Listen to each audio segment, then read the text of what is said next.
garde de sécurité. Partie 2.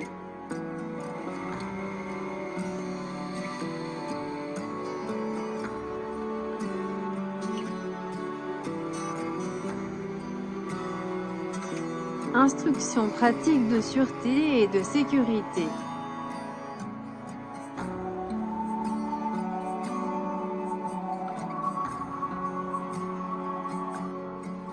Préambule introductif.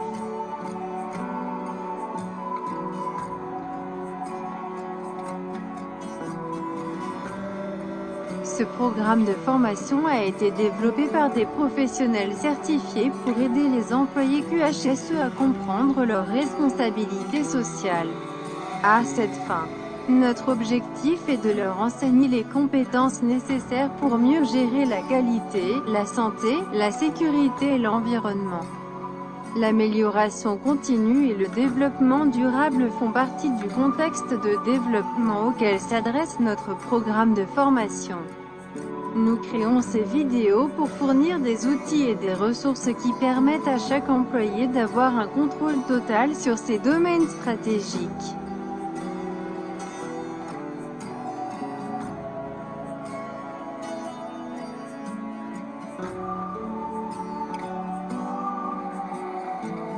Conférence 2.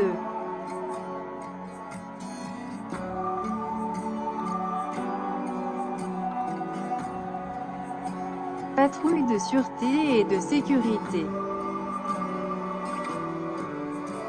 Dans cette vidéo, les mots sécurité et sûreté, bien que différents comme définis précédemment dans nos cours, ont ici des significations équivalentes.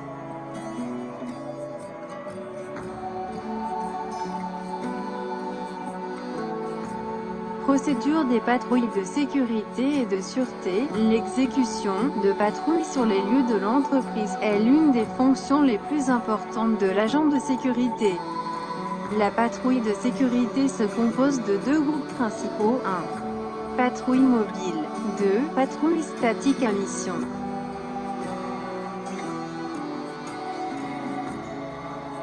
Objectif des patrouilles, prévenir et détecter les dommages matériels des biens de l'entreprise, le gaspillage des ressources et autres sinistres. Veiller au respect des règles prescrites par l'entreprise. Prévenir et détecter les atteintes aux intérêts de l'entreprise. Prévenir les accidents. Prévenir toutes les formes de préjudice. Consigner et signaler toute découverte préjudiciable de manière opportune et appropriée.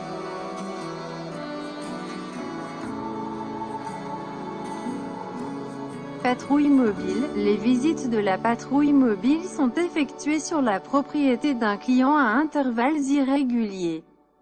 La patrouille peut supposer un contrôle de l'enceinte de l'entreprise ou exiger une inspection interne complète.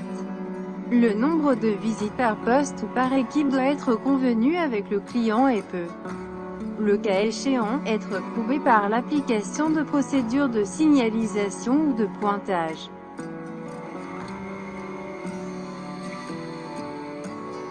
Patrouille statique à mission. Les patrouilles sur un site statique sont généralement entreprises de manière constante, tant en interne qu'en externe.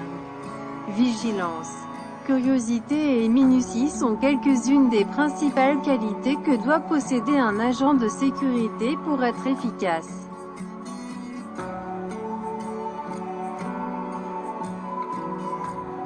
L'agent de sécurité en patrouille est l'un des éléments les plus importants de tout système de sécurité.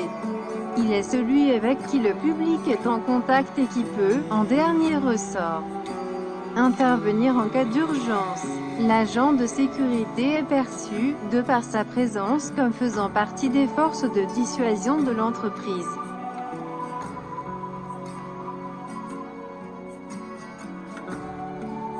L'agent de sécurité exécutant une patrouille ne doit pas simplement s'intéresser aux aspects relatifs à la sécurité, si ceci constitue certes sa motivation première.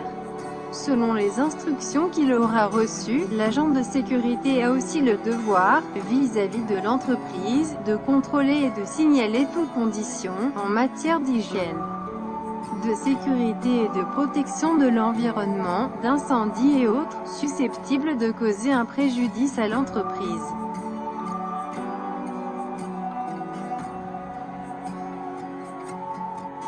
Les fonctions de la patrouille peuvent varier en fonction de la nature des activités de l'entreprise et du type de locaux. Ci-après figure une liste des principales fonctions des agents patrouilleurs. Procédure des patrouilles de sûreté. L'agent de sécurité est tenu de vérifier l'ensemble des bâtiments, bureaux, ateliers, stations de travail et autres zones pour s'assurer qu'il n'y a aucun risque d'incendie, de dégâts des eaux ou autres dommages.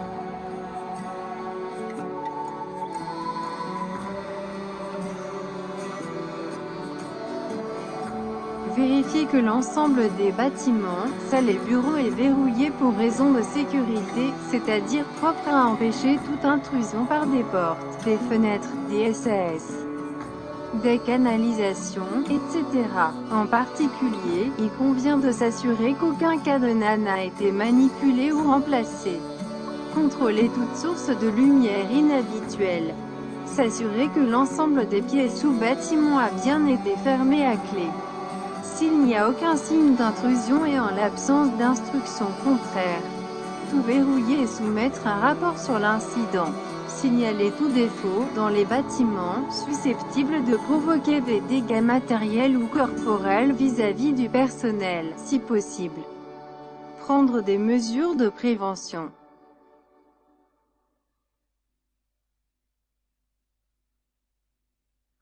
Inspecter tous les appareils en service.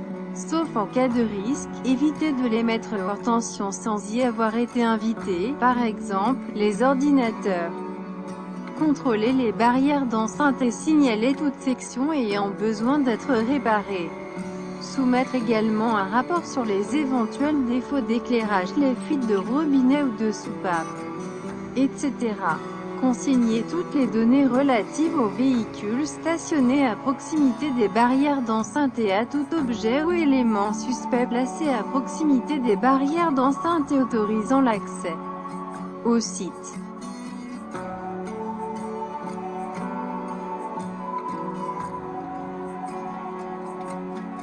Rechercher d'éventuels signes d'intrusion dans les véhicules, les wagons, etc., en s'assurant, le cas échéant, que les joints sont intacts. Vérifier également les conteneurs vides et s'assurer que les véhicules ne sont pas volés. S'assurer que les véhicules à usage commercial sont fermés à clé et immobilisés, dans le cas contraire. Rédiger un rapport. Récupérer toute clé de contact laissée par inadvertance sur le tableau de bord ou la portière dédiée véhicule. Verrouiller les véhicules et rédiger un rapport. Prêter une attention particulière aux quais de chargement et aux zones de livraison et rechercher tout élément suspect. Signaler toute activité qui cesse brutalement à l'arrivée de la patrouille.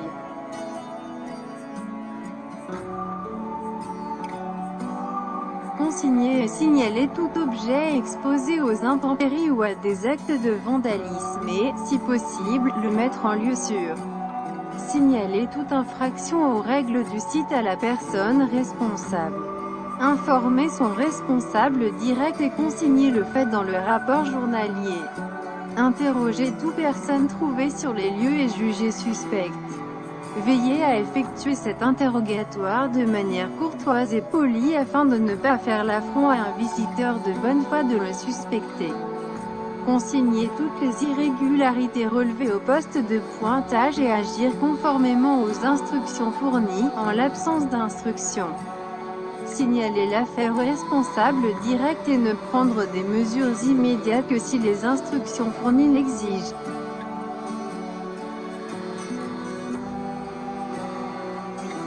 Consigner tout risque constaté et susceptible de provoquer des dommages matériels ou corporels et prendre toutes les mesures requises pour rectifier la situation.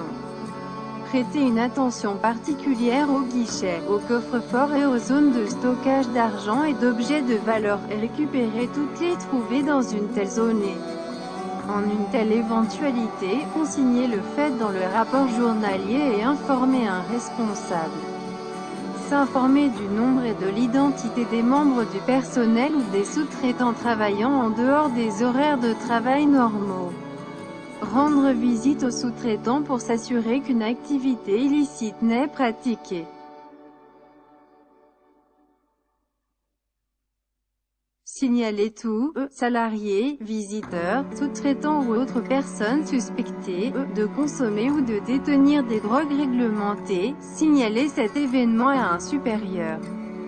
Ne prendre aucune mesure immédiate, à moins que l'état de santé de la personne en question n'exige des soins médicaux ou que la dite personne ne constitue un danger pour elle-même ou pour des tiers. Ne jamais s'engager seul, dans une situation dangereuse, bâtiment, pièces, etc.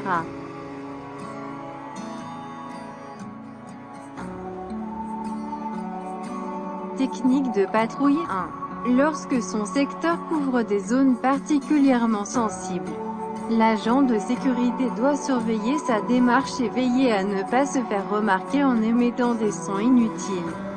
2. Songez que l'on peut remarquer beaucoup de choses simplement en restant immobile à l'affût pendant quelques secondes.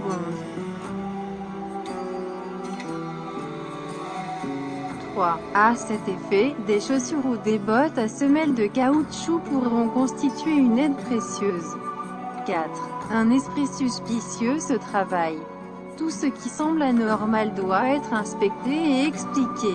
Si l'agent de sécurité pense qu'un intrus se trouve sur le site, il ne doit en aucun cas essayer de l'appréhender par lui-même.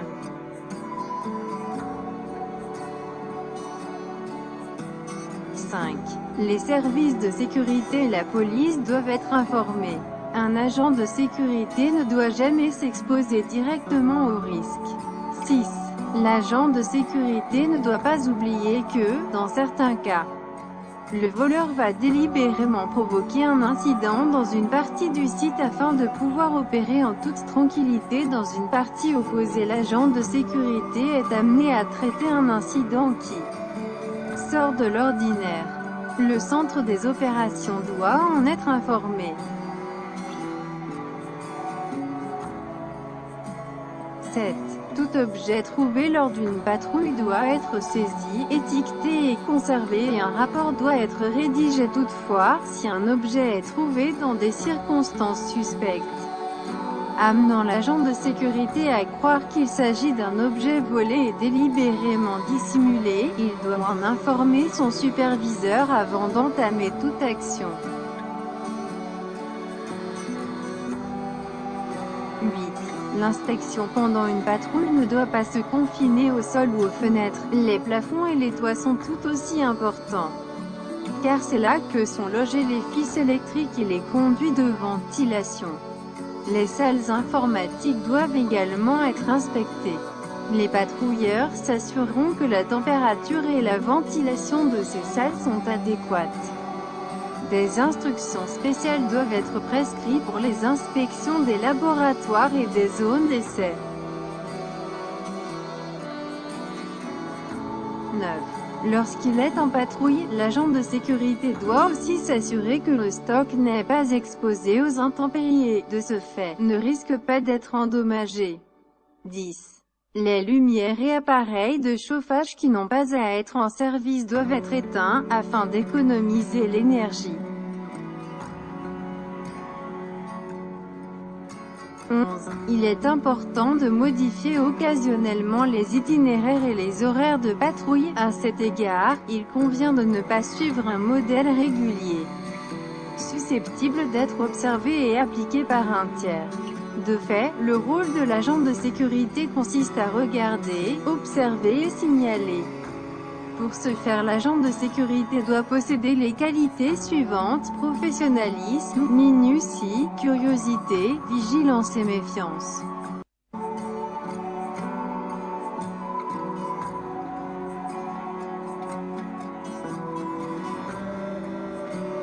À très bientôt.